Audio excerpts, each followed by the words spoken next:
Hajar Dewantara. Raden Mas Suhewardi Suhardjaningrat atau lebih dikenal sebagai Ki Hajar Dewantara adalah aktivis revolusi nasional Indonesia, guru, kolumnis, dan politisi yang diakui sebagai pelopor pendidik di Indonesia selama pendudukan Belanda di Indonesia. Beliau adalah pendiri perguruan taman siswa, yaitu lembaga pendidikan pertama di Indonesia yang memberikan kesempatan bagi para pribumi untuk bisa memperoleh hak pendidikan seperti halnya para priayi maupun orang-orang Belanda.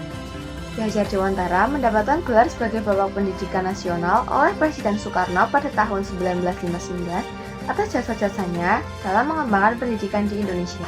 Awal karir, Ki Hajar Dewantara berasal dari lingkungan keluarga bangsawan Kadipaten Paku Alam. Dia merupakan putra dari GPH Suhardjaningrat dan cucu dari Paku Alam III. Sebagai seorang bangsawan Jawa, Ki Hajar Dewantara mendapatkan kesempatan belajar di beberapa sekolah terkemuka, dimulai dari ELS, Sekolah Rendah untuk Anak-anak Eropa. Ia juga sempat melanjutkan ke Stovia di Jakarta, namun tidak menyelesaikan pendidikannya di sana karena alasan kesehatan. Walaupun tidak menamatkan pendidikan di Stovia, Suhewardi yang kemudian dikenal sebagai Ki Hajar Dewantara memperoleh wawasan luas tentang pendidikan dan kebudayaan lokal. Ia menggabungkan pendidikan formalnya dengan nilai-nilai tradisional Jawa yang kelak menjadi dasar perjuangannya untuk kesetaraan dalam pendidikan. Profesi dan perjuangan melalui media. Selain berperan sebagai pendidik, Ki Hajar Dewantara juga dikenal sebagai jurnalis. Ia menulis di berbagai surat kabar seperti Suditomo di Express dan Oetesan Hindia, di mana tulisannya berisi kritik tajam terhadap pemerintah kolonial Belanda. Artikel-artikelnya penuh dengan semangat kebangsaan dan menjadi alat propaganda untuk membangkitkan kesadaran masyarakat Indonesia tentang pentingnya persatuan dan kemerdekaan.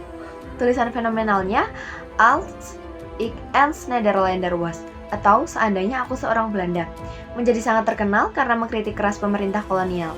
Tulisan ini membuatnya diasingkan ke Pulau Bangka, tetapi ia tidak menghentikan mendirikan Indische Partij. Pada tahun 1912, bersama Cipto Mangunkusumo dan Danurija Setiabudi, Ki Hajar Dewantara mendirikan Indische Partij, yaitu partai politik pertama di Indonesia yang beraliran nasionalis. Partai ini memiliki tujuan utama memperjuangkan kemerdekaan Indonesia. Namun, upaya tersebut mendapat penolakan dari pemerintah kolonial Belanda yang mengkhawatir tentang gerakan nasionalisme.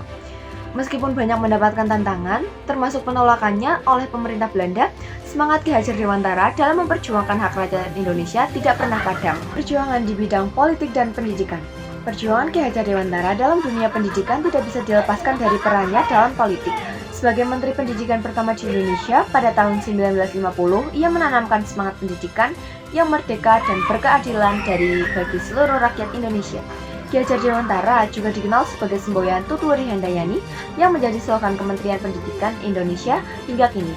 Ia juga dianugerahi gelar Dr. Honoris Causa dari Universitas Gadjah Mada pada tahun 1959 dan dikukuhkan sebagai Trilogi Ki Hajar Dewantara atau Filosofi Pendidikan.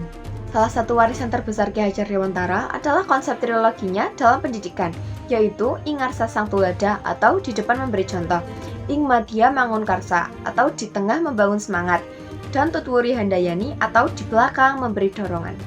Filosofi ini mencerminkan pendekatan pendidikan yang menyeluruh dengan pendidik yang mampu menjadi teladan, inspirator, dan pendukung bagi murid-muridnya. Perjuangan dan gagasan Ki Hajar Dewantara dalam membangun pendidikan berakar kuat pada nilai-nilai kebangsaan, menjadikannya sebagai tokoh yang tidak hanya dihormati di Indonesia, tetapi juga dikenang sebagai penggerak pendidikan yang revoluencer. Kematian. Ki Hajar Dewantara meninggal dunia di kota Yogyakarta pada tanggal 26 April 1959. Di kediamannya di Padepokan di Hajar Dewantara, jenazahnya kemudian disimpan di Pendopo Agung, Taman Siswa untuk kemudian dimakamkan di Taman Wijaya Brata pada tanggal 29 April 1959. Upacara pemakamannya dipimpin oleh Soeharto yang bertindak sebagai inspektur upacara.